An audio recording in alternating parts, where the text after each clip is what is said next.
Guys, நாம் இன்றைக்கி என்ன பண்ண போகிறோம்னா புட்டு பண்ண போகிறோம். புட்டுக்கு தேவையானது நான் இப்போ ரெண்டுத்துலேயும் பண்ண போகிறேன். அரிசி மாவுலேயும் பண்ண போகிறேன், ராகி மாவுலேயும் ரெண்டுத்துலேயும் பண்ண போகிறேன். பசங்களுக்கு ஸ்நாக்ஸ் பாக்ஸுக்காக நல்லா ஹெல்த்தியான ஃபுட்டு இது பண்ணித்தாங்க. இப்போது நம்ம என்னென்ன அதுக்கு தேவையானதெல்லாம் நாட்டு சுகர் எடுத்திருக்கேன், ஒயிட் சுகர், நாட்டு சுகர் ரெண்டுமே எடுத்திருக்கேன், தேங்காய் எடுத்திருக்கேன். இப்போ நம்ம மாவில் தண்ணி ஊற்றிட்டு மிக்ஸ் பண்ண போகிறோம். தேவையான அளவுக்கு தண்ணி ஊற்றிக்கணும். எவ்வளோ தேவையோ அவ்வளோ அப்பப்போ கொஞ்சம் கொஞ்சமாக ஊற்றி நம்ம மிக்ஸ் பண்ணணும்.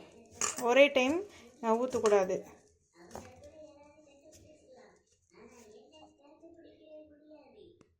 பாருங்க கைஸ், நல்லா பிசைஞ்சிட்டோம். தண்ணி தேவையான ஊற்றி அடிக்கடிக்கு ஊற்றி நல்லா பிசையணும். இந்த மாதிரி இந்த பதத்துக்கு வரணும். புட்டுக்கு இப்படி வந்துச்சுன்னா அது புட்டுக்கு ரெடி ஆயிடுச்சுன்னு அர்த்தம். இப்போது நம்ம கொஞ்சம் கூட உருண்டை மாதிரி இருக்கக்கூடாது. நம்ம இப்போது இட்லி பாத்திரத்தில் வச்சு பண்ண போகிறோம்.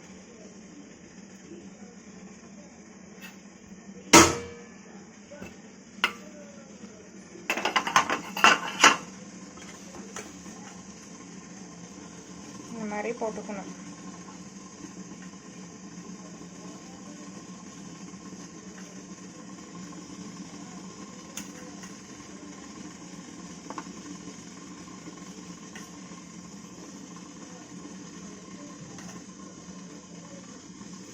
நம்ம இப்போ உள்ளே வச்சிடலாம். தண்ணி நல்லா சூடாகுது. தண்ணி இப்படி ஆனதுக்கப்புறமா வைக்கணும். அவ்வளோதான் கைஸ், மூடி வச்சிடலாம். ஒரு 10 நிமிஷம், 15 நிமிஷம் வைங்க போதும். அதுக்கப்புறமா எடுக்கலாம் நம்ம.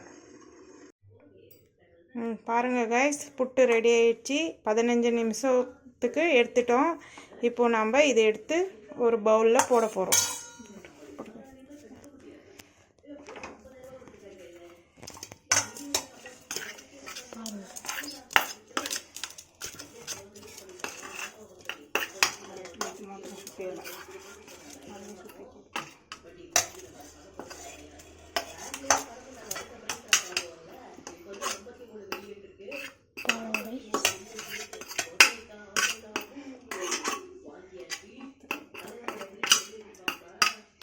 இவங்க பண்ணுற மாதிரி பண்ணாங்க.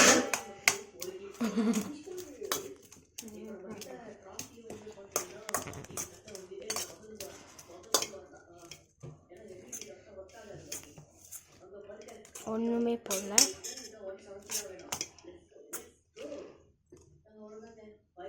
ஏம்மா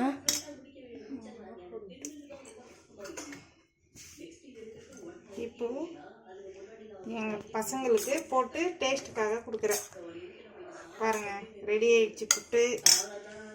நாட்டு சர்க்கரை நாங்கள் போட போகிறோம். ஒயிட் சுகர் நாங்கள் ஒயிட் சுகர் யூஸ் பண்ணல. பசங்களுக்காக நாட்டு சர்க்கரை போட போகிறோம்.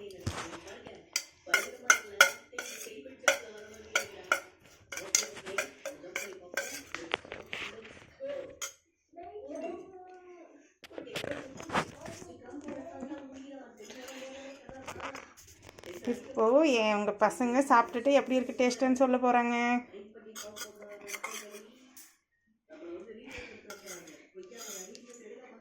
எப்படி இருக்கு நிக்கில்? என் சின்ன பையன் சாப்பிட போகிறான். அவன் சொல்ல போகிறான் எப்படி இருக்குன்னு.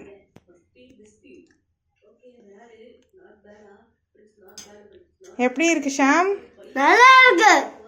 நல்லா இருக்கு. Okay, thank you friends. தேங்காய், நாட்டு சர்க்கரை போட்டு மிக்ஸ் பண்ணிவிட்டு சாப்பிடணும். ஹெல்த்தியான ஃபுட். ட்ரை பண்ணுங்கள், ஷேர் பண்ணுங்கள், சப்ஸ்கிரைப் பண்ணுங்கள். Thank you friends.